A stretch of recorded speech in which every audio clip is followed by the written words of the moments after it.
ವಿಷ್ಣು ಪುರಾಣದ ಚಿಂತನೆಯನ್ನು ಯಥಾಶಕ್ತಿಯಾಗಿ ಮುಂದುವರಿಸೋಣ.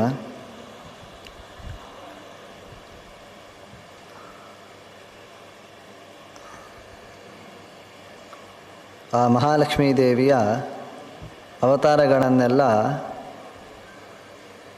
ಇನ್ನು ಮುಂದಕ್ಕೆ ಹೇಳಲಿಕ್ಕಿದ್ದಾರೆ. ನಿನ್ನೆ ದಿವಸ ಸಮುದ್ರ ಮಥನ ಕಾಲದಲ್ಲಿ ಲಕ್ಷ್ಮಿ ಮೇಲೆದ್ದು ಬಂದು ಎನ್ನುವ ಚಿಂತನೆಯನ್ನು ನಾವು ನೋಡಿದ್ದೇವೆ. ಆ ನಂತರದಲ್ಲಿ ಹೇಳ್ತಾರೆ,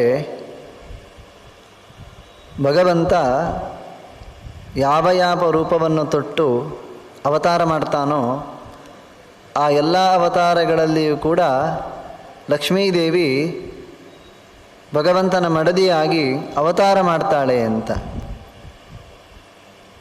ಹಲವಾರು ಅವತಾರಗಳ ಪಟ್ಟಿಯನ್ನು ಕೊಟ್ಟು, ಯದಾತು ಭಾರ್ಗವೋ ರಾಮಃ ತದಾಭೂತ್ ಧರಣೀತ್ವಿಯಂ ಅಂತ ಇವತ್ತಿನ ವಿಷ್ಣು ಪುರಾಣದಲ್ಲಿ ಇರುವಂತಹ ಪಾಠ. ಭಗವಂತ ಪರಶುರಾಮನಾಗಿ ಅವತಾರ ಮಾಡಿದಾಗ ಲಕ್ಷ್ಮೀದೇವಿ ಧರಣಿಯಾಗಿ ಅವತಾರ ಮಾಡ್ತಾಳೆ ಅಂತ. ವಸ್ತುತಃ ಶಾಸ್ತ್ರದ ಪ್ರಕಾರ ಪರಶುರಾಮನ ಮಡಿದೆಯಾಗಿ ಬಂದಿರುವಂತಹ ಮಹಾಲಕ್ಷ್ಮಿಯ ರೂಪ ಅದು ಹರಿಣಿ ರೂಪ. ಒಂದು ವ್ಯತ್ಯಾಸ ಎನ್ನುವಂಥದ್ದು ಪುರಾಣದಲ್ಲಿ ಮಾಡುವುದುಂಟು.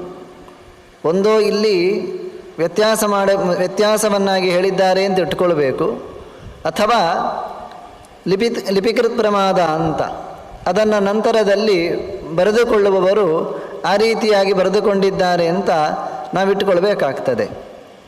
ಹಾಗಾಗಿ ಭಗವಂತ ಪರಶುರಾಮನಾಗಿ ಬಂದಾಗ ಲಕ್ಷ್ಮೀದೇವಿ ಹರಿಣಿ ರೂಪದಿಂದ ಅವತಾರ ಮಾಡಿದ್ಲು ಅಂತ ವಿಷ್ಣು ಪುರಾಣ ಹೇಳ್ತಾ ಇದೆ. ಆ ನಂತರದಲ್ಲಿ ರಾಘವತ್ವೇ ಭವತ್ ಸೀತಾ ರುಕ್ಮಿಣೀ ಕೃಷ್ಣ ಜನ್ಮನಿ ಅನ್ಯೇಷು ಚಾವತಾರೇಷು ವಿಷ್ಣೋರೇಶಾನಪಾಯಿನಿ ಅಂತ. ರಾಘವತ್ವೇ ಭವತ್ ಸೀತಾ, ಭಗವಂತ ಶ್ರೀರಾಮನಾಗಿ ಅವತಾರ ಮಾಡಿದಾಗ ಇದೇ ಲಕ್ಷ್ಮೀದೇವಿ ಸೀತೆಯಾಗಿ ಅವತಾರ ಮಾಡ್ತಾಳೆ. ರುಕ್ಮಿಣಿ ಕೃಷ್ಣ ಜನ್ಮನಿ, ಕೃಷ್ಣನಾಗಿ ಭಗವಂತ ಅವತಾರ ಮಾಡಿದಾಗ ಈ ಮಹಾಲಕ್ಷ್ಮೀ ದೇವಿ ರುಕ್ಮಿಣಿಯಾಗಿ ಬರ್ತಾಳೆ. ಅನ್ಯೇಷು ಚಾವತಾರೇಷು ವಿಷ್ಣೋರೇಶಾನಪಾಯಿನಿ, ಯಾವುದೇ ಅವತಾರಗಳನ್ನು ತೆಗೆದುಕೊಳ್ಳಿ, ಭಗವಂತ ಅವತಾರ ಮಾಡಿದ್ದಾನೆ ಅಂತಾದರೆ ಈ ಲಕ್ಷ್ಮೀದೇವಿ ಅನಪಾಯಿನಿ ಅಂತ ಹೇಳ್ತಾ ಇದ್ದಾರೆ. ಅನಪಾಯಿನಿ ಅಂತಂದರೆ ಯಾವತ್ತೂ ಕೂಡ ಭಗವಂತನನ್ನು ಬಿಟ್ಟಿರದವಳು ಅಂತ. ಅವಳಿಗೆ ಹೆಸರೇ ಹಾಗೆ, ಸಮನ ಅಂತ ಹೆಸರು. ಯಾಕೆ ಈ ರೀತಿಯಾಗಿ ಹೆಸರು ಕೊಟ್ಟಿದ್ದಾರೆ ಅಂತಂದರೆ, ಸಮವಾಗಿ ದೇಶ ಕಾಲಗಳಲ್ಲಿ ಭಗವಂತನ ಜೊತೆಗೇ ಇರುವವಳಾದ್ದರಿಂದ ಲಕ್ಷ್ಮೀದೇವಿಗೆ ಸಮನ ಅಂತ ಹೆಸರು.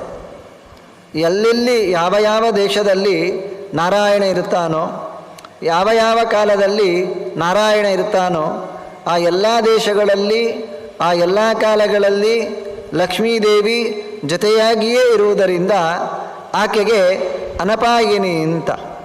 ಶ್ರುತಿಯೂ ಹಾಗೆ ಹೇಳಿದೆ, ಲಕ್ಷ್ಮೀಮನಪಗಾಮಿನೀಮಿಂತ. ಭಗವಂತನನ್ನು ಯಾವ ಕಾಲದಲ್ಲಿಯೂ ಕೂಡ ಬಿಟ್ಟಿರುವುದೇ ಸಾಧ್ಯವಿಲ್ಲ. ಭಗವಂತ ಅನಂತ ಕಾಲದಿಂದ ಇದ್ದಾನೆ, ಅನಂತ ಕಾಲದ ತನಕ ಇರ್ತಾನೆ.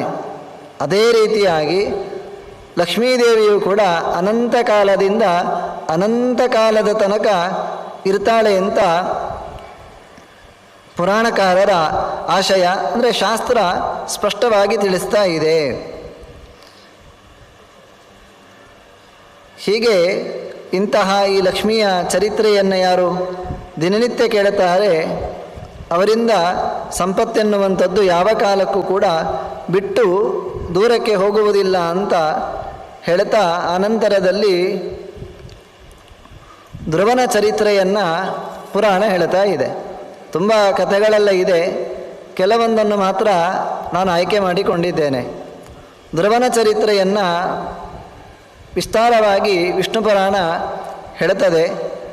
ಭಾಗವತ ಮತ್ತು ವಿಷ್ಣು ಪುರಾಣ ಇದೆರಡನ್ನು ಕೂಡ ಒಟ್ಟಿಗೆ ಇಟ್ಟುಕೊಂಡು ಅಧ್ಯಯನ ಮಾಡುವಂತಹ ರೀತಿಯಲ್ಲಿ ಈ ಗ್ರಂಥ ಮೂಡಿಬಂದಿದೆ. ಕೆಲವೊಂದು ವಿಷಯಗಳನ್ನು ಭಾಗವತದಲ್ಲಿ ಹೇಳಿರ್ತಾರೆ, ಅಲ್ಲಿ ಸೂಕ್ಷ್ಮವಾಗಿ ಹೇಳಿರುವಂಥ ವಿಷಯಗಳನ್ನು ಇಲ್ಲಿ ಕೆಲವೊಮ್ಮೆ ವಿಸ್ತಾರವಾಗಿ ಹೇಳಿರ್ತಾರೆ. ಇಲ್ಲಿ ವಿಸ್ತಾರವಾಗಿ ಹೇಳಿರುವಂಥ ಕೆಲವೊಂದು ಘಟನೆಗಳನ್ನು ಅಲ್ಲಿ ತುಂಬ ಸೂಕ್ಷ್ಮವಾಗಿ ತಿಳಿಸಿರ್ತಾರೆ. ಅದಕ್ಕೊಂದು ಒಳ್ಳೆಯ ಉದಾಹರಣೆ ಅಂತಂದರೆ ಈ ಧ್ರುವನ ಚರಿತ್ರೆ. ಭಾಗವತವನ್ನು ಕೇಳಿದವರಿಗೆ ಕೆಲವೊಂದು ಅಂಶಗಳಲ್ಲಿ ಇಲ್ಲಿ ಗೊತ್ತಾಗ್ತದೆ, ಕೆಲವೊಂದನ್ನಲ್ಲಿ ಬಿಟ್ಟಿದ್ದಾರೆ ಅಂತಂದರೆ ಅದು ಪುರಾಣದೊಂದು ಶೈಲಿ. ಆಚಾರ್ಯರು ಹೇಳಿದ್ದುಂಟು, ವ್ಯತ್ಯಾಸ ಪ್ರಾತಿಲೋಮ್ಯಂಚ ಅಂತ. ಪುರಾಣಗಳನ್ನು ರಚನೆ ಮಾಡುವಾಗ ವೇದವ್ಯಾಸರು ಈ ರೀತಿಯಾಗಿ ರಚನೆ ಮಾಡಿದ್ದಾರೆ ಅಂತ. ದನ ಪ್ರಘಸ ಎನ್ನುವಂಥದ್ದೊಂದು ಶೈಲಿ. ದನವನ್ನು ಮೇಲಿಕ್ಕೆ ಬಿಟ್ಟರೆ ದನ ಎಲ್ಲವನ್ನು ಒಂದೇ ರೀತಿಯಾಗಿ ಮುಗಿಸಿಬಿಡುವುದಿಲ್ಲ. ಅದೇನು ಮಾಡ್ತದೆ ಅಂತಂದರೆ ಇಲ್ಲೊಂದಷ್ಟು ಹುಲ್ಲನ್ನು ತಿಂತದೆ, ಆಮೇಲೆ ಅದನ್ನು ಬಿಟ್ಟು ಇನ್ನು ಮುಂದಕ್ಕೆ ಹೋಗಿ ಅಲ್ಲೊಂದಿಷ್ಟನ್ನು ಆ ಹುಲ್ಲನ್ನು ತಿಂದು ಬಿಡುತ್ತದೆ. ನಡುವಿನ ಭಾಗ ಬಿಟ್ಟಿರುತ್ತದೆ. ಅದೇ ರೀತಿಯಾಗಿ ಕೆಲವೊಮ್ಮೆ ಅಲ್ಲಲ್ಲಿ ಬಿಟ್ಟು ಹೇಳಿರ್ತಾರೆ. ಇದರ ಉದ್ದೇಶ ಎಲ್ಲ ಗ್ರಂಥಗಳನ್ನು ಅವಲೋಕನೆ ಮಾಡಿ ಎನ್ನುವುದು ವೇದವ್ಯಾಸರ ಅಭಿಪ್ರಾಯ. ಸ್ವಯಂಭುವ ಮನುವಿಗೆ ಇಬ್ಬರು ಮಕ್ಕಳು. ನಾವು ಕೇಳಿದ್ದೇವೆ ಪ್ರಿಯವರತ ಮತ್ತು ಉತ್ತಾನಪಾದ ಅಂತ. ಧರ್ಮಜ್ಞೋ ಕಥಿತವು, ಅವರಿಬ್ಬರು ಕೂಡ ಮಹಾಧಾರ್ಮಿಕರು. ಆ ಉತ್ತಾನಪಾದನ ಮಗನೇ ಧ್ರುವ. ಆ ಉತ್ತಾನಪಾದನಿಗೆ ಇಬ್ಬರು ಹೆಂಡಂದಿರು, ಸುರುಚಿ ಮತ್ತು ಸುನೀತಿ ಅಂತ. ಆ ಸುನೀತಿಯ ಮಗ ಉತ್ತಮ, ಆ ಸುನೀತಿಯ ಮಗ ಧ್ರುವ. ಅವನು ಒಮ್ಮೆ ಧ್ರುವ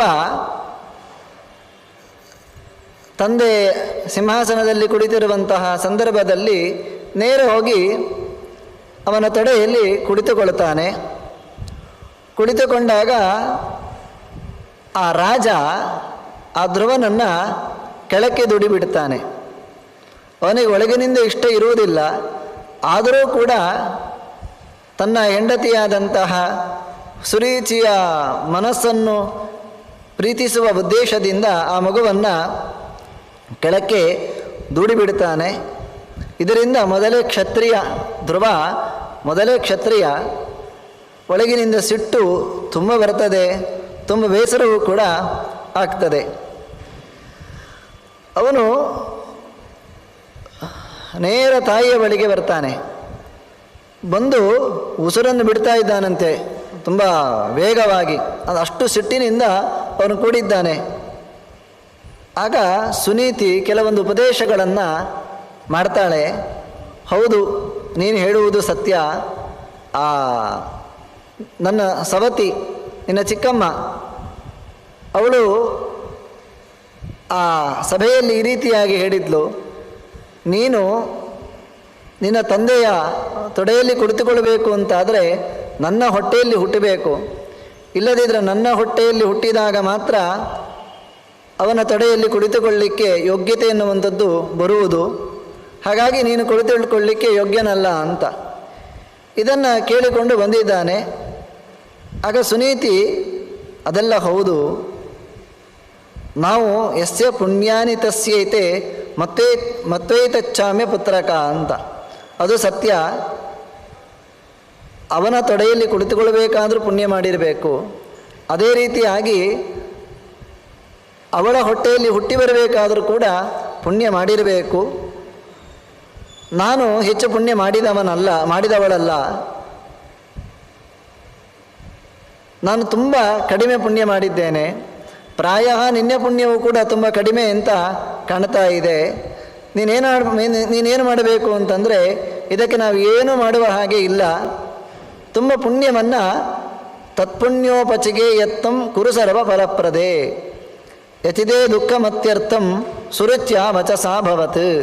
ಸುರುಚಿಯ ಮಾತಿನಿಂದ ನಿನ್ನ ಹೃದಯಕ್ಕೆ ನೋವಾಗಿದ್ದ ಪಕ್ಷದಲ್ಲಿ ನೀನು ಇನ್ನೆಷ್ಟು ಹೆಚ್ಚು ಪುಣ್ಯವನ್ನು ಸಂಪಾದನೆ ಮಾಡಲಿಕ್ಕೆ ಪ್ರಯತ್ನ ಪಡು. ಆ ಪುಣ್ಯದ ಪ್ರಭಾವದಿಂದ ದುಃಖಗಳೆಲ್ಲವೂ ಕೂಡ ನಾಶವಾಗ್ತದೆ. ಯಾವತ್ತೂ ಅಷ್ಟೇ ಸುಶೀಲೋ ಭವಧರ್ಮಾತ್ಮ ಮೈತ್ರ ಪ್ರಾಣಿಹಿತೇ ರತಃ ನಿಮ್ನಂ ಯಥಾಪಪ್ರವಣಾ ಪಾತ್ರಮಾಯಾಂತಿ ಸಂಪದಃ.